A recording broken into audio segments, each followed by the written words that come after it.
Statement by Minister Shri S. Jaishankar.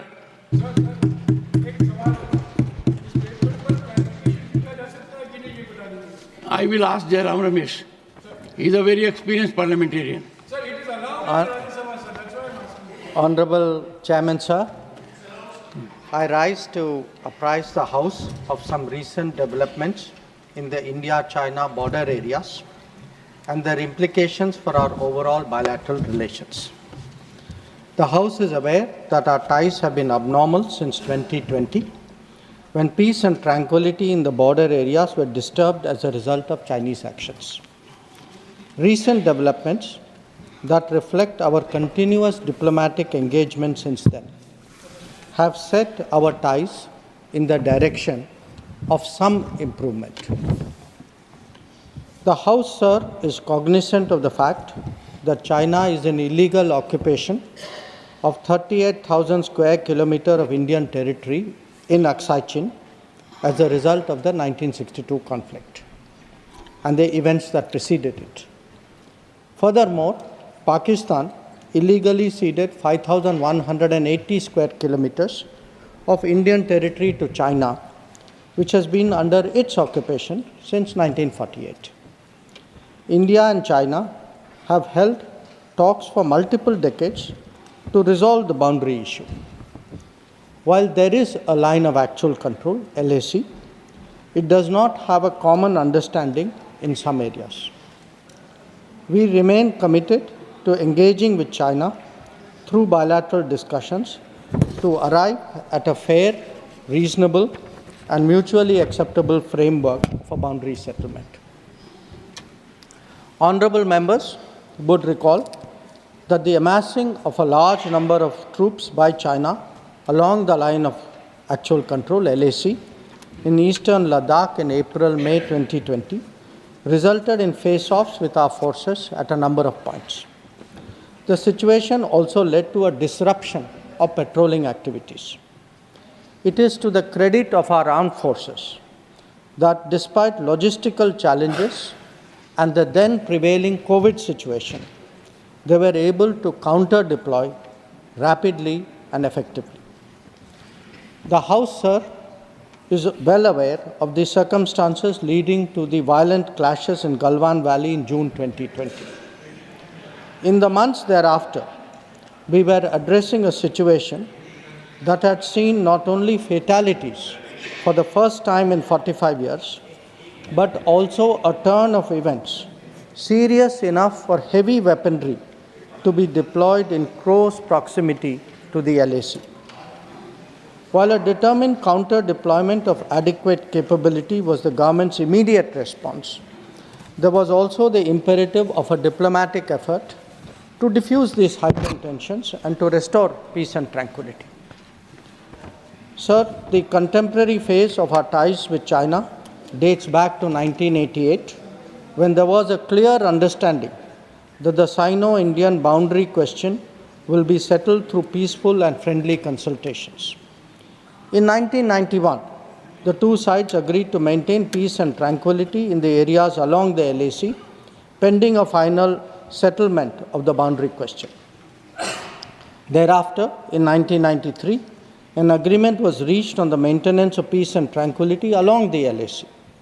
Subsequently, in 1996, India and China agreed on confidence-building measures in the military field. In 2003, we finalized a declaration on the principles of our relations and comprehensive cooperation, which included the appointment of special representatives. In 2005, a protocol was formulated on the modalities for implementations of CBMs in the military field along the LAC. At the same time, the political parameters and guiding principles for the settlement of boundary question was also agreed upon.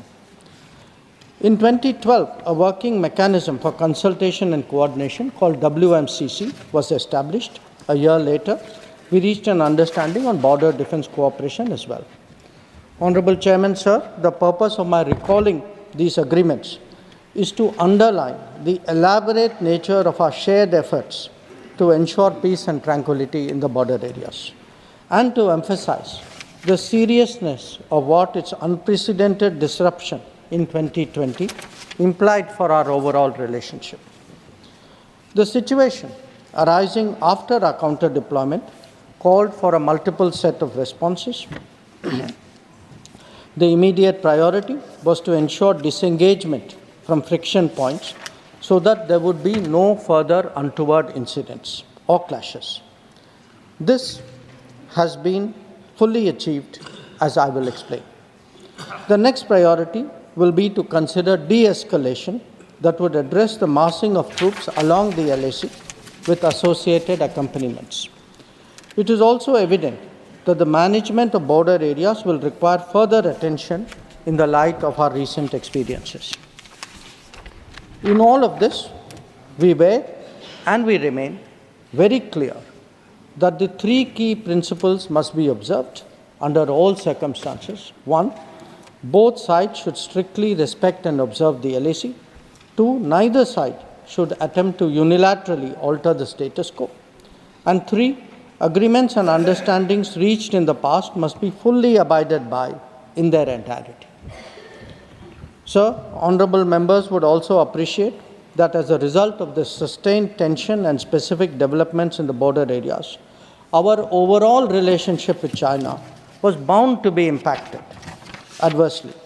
In the new circumstances, it was obviously not possible to continue the normal exchanges, interactions, and activities as in the past.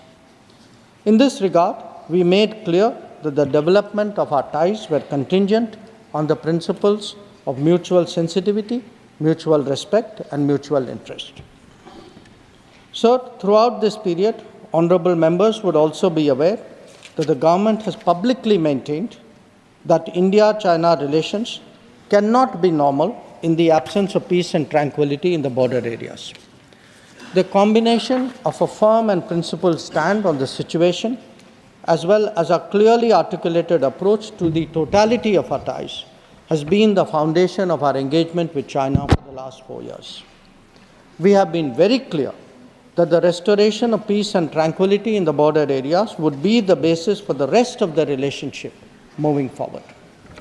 Since 2020, our engagement was therefore focused on that objective.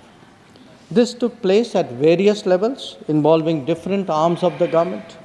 I myself had many meetings with my Chinese counterpart, as indeed did my senior colleague, Raksha Mantriji. Our NSAs had also engaged his Chinese counterpart because both of them are special representatives on the boundary question. More detailed discussions were conducted by the Working Mechanism for Cooperation and Coordination, WMCC, at the diplomatic level. It also had a military counterpart. It was called the Senior Highest Military Commanders Meeting Mechanism, SHMC. The interactions were naturally very tightly coordinated with the combined presence of both the diplomatic and military officials in all the negotiations. Since June 2020, 17 meetings of the WMCC and 21 rounds of the SHMC have taken place. So, in that background, sir, I would like to inform the House today about the agreement reached on 21st October 2024 regarding Depsang and Demchok. The twin considerations of an unstable local situation and an impacted bilateral relationship were clearly the drivers of the most recent endeavors. These two areas have been the focus of our discussions in WMCC and SHMC with the Chinese side since September 2022, when the last disengagement agreement was concluded at Hot Springs. In the lead up to the October 21 agreement, I had discussed both the specific disengagement issue as well as the larger relationship with my counterpart, Foreign Minister Wang Yi, at Astana on 4 July and at Vientiane on 25 July. Our National Security Advisor and his Chinese counterpart also met in St. Petersburg on 12 September.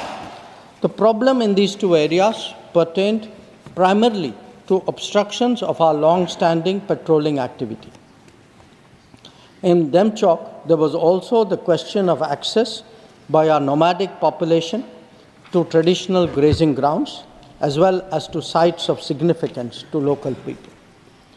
As a result of this recent understanding, arrived at after intensive negotiations, resumption of patrolling through the traditional areas is underway. It was initially tested by sending out patrols for verification of disengagement on the ground and is now being followed up by regular activities as per the agreed understanding. Following the October 21 understanding, Prime Minister and President Xi Jinping had a meeting on the sidelines of the BRICS summit in Kazan on October 23. They welcomed the understanding and directed the foreign ministers to meet and stabilize and rebuild bilateral relations. The special representatives were also to oversee the management of peace and tranquility in the border areas, besides exploring a fair, reasonable, and mutually acceptable solution to the boundary question. In pursuance of that, I held discussions with Foreign Minister Wang Yi again on the sidelines of the G20 summit in Rio de Janeiro on November 18, 2024. Sir, Raksha Mantriji also met Chinese Defense Minister Dong Jun at the ASEAN Defense Ministers meeting ADMM Plus in Vientiane on November 20. The two ministers discussed progress on the recent agreement on disengagement, the need to address de-escalation along the LAC, and the requirement to strengthen CBMs. They agreed on the importance of continued meetings and consultations at various levels. The House will remember that the October 21, 2004 agreement is the latest in a series of understandings regarding the resolution of the situation at various friction points in eastern Ladakh. In the aftermath of the events of May-June 2020 and the initial disengagement in Galwan Valley in July 2020, there was a foreign ministers' meeting in Moscow in September 2020. At that time, our government's position was underlined that the immediate task was to ensure the comprehensive disengagement of troops in all the friction areas. It was also emphasized that the large concentration of troops along the LAC was not in accordance with the 1993 and 1996 agreements, and that the Indian side would not countenance any attempts to change the status quo unilaterally. We also expected that all agreements and protocols pertaining to the management of border areas would be scrupulously followed. So, the disengagement has now been achieved in full in eastern Ladakh through a step-by-step process, culminating in Depsang and Demchok. With the task of disengagement completed, it is now our expectation that discussions would commence in regard to the remaining issues that we had placed on the agenda. For the benefit of honorable members, I wish to flag for your attention the previous positions articulated in Parliament previously by the government on this issue. On 15 September 2020, Raksha Mantriji had made a detailed statement on Chinese attempts to transgress the LAC and the appropriate response given by our armed forces. On 11 February 2021, Raksha Mantriji again briefed the House about the agreement on disengagement in the north and south banks of Pangong Lake. Thereafter, in August 2021, a third phase of disengagement took place in the area of Gogra, whereby troops would henceforth be in their respective bases. The next step took place in September 2022, which pertained to the Hot Springs area. Again, forward deployments ceased in a phased, coordinated and verified manner, resulting in the return of troops to their respective areas. The most recent October 21, 2024 agreement comes in the wake of earlier disengagements. It completes the first phase that was agreed to in Moscow in September 2020. As members are aware, there is a long history of frictions, transgressions, and face-offs in several sectors of the India-China border. This goes back to Barahuti from 1954, to Longju in 1959, to Sumdurongchu from 1986 to 95, and Depsang in 2013, amongst others.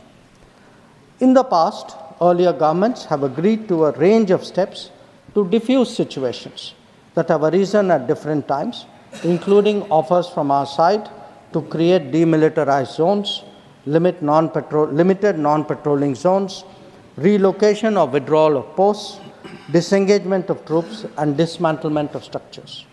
Different locations have seen different solutions being examined. Where the October 21 understanding is concerned, our objective has been to ensure patrolling as in the past to the relevant patrolling points, as well as the resumption of grazing by our civilians as per long-standing practice. This is indeed what we have agreed upon in regard to Depsang and Depchok. In a few other places where friction occurred in 2020, steps of a temporary and limited nature were worked out based on local conditions to obviate the possibility of further friction. This, I must stress, applies to both sides and can be revisited as the situation demands. In that sense, our stance has been resolute and firm and serves our national security fully. The ensuring of our national security in this manner is the result of cumulative and coordinated endeavors of many parts of the government, obviously centered around defense and security forces. Indeed, the competence and professionalism of our services in this period was displayed in our speedy and effective counter-deployment. In the negotiations with China, the defense and diplomatic arms worked in lockstep to ensure that our national interests were comprehensively served. In that context, the House would also recognize that there has been a significant improvement in the border infrastructure, which has made such effective counter-deployment possible. This is reflected, amongst others, in the increase of border infrastructure allocations in the last decade. The Border Roads Organization alone has incurred 3 times the expenditure level of what it was a decade ago. Whether it is the length of the road network or of bridges or the number of tunnels, there has been a substantial increase over the earlier period. Notable milestones in this regard include the Atal Tunnel to Lahul Spiti, the Sela and Nechifu Tunnel to Tawang, the Umlingla Pass Road in southern Ladakh, and the extended opening of the Zojila axis. Work is progressing on some strategically important roads and airfields in Ladakh. The adoption of new technologies in high altitude, remote, inaccessible, and permafrost areas has also been significant. All of this, sir, reflects the government's firm commitment to protecting our borders and ensuring that the armed forces get the facilities and the logistical support that they deserve. Finally, let me share, sir, with honorable members our expectation regarding the direction of ties with China in the near future. Our relationship has progressed in many domains, but was obviously negatively affected by recent events. We are clear that the maintenance of peace and tranquility in border areas is a prerequisite for the development of our ties. In the coming days, we will be discussing both de-escalation as well as effective management of our activities in the border areas. The conclusion of the disengagement phase now allows us to consider other aspects of our bilateral engagement in a calibrated manner, keeping our national security interest first and foremost. In my recent meeting with Foreign Minister Wang Yi, we reached an understanding that the special representatives and the Foreign Secretary level mechanisms will be convening soon. So, sir, let me conclude by thanking honorable members for their attention, and I'm confident that the government has their full support in addressing the complexities of this important relationship. Sri Piyush Goyal to move a motion for consideration of the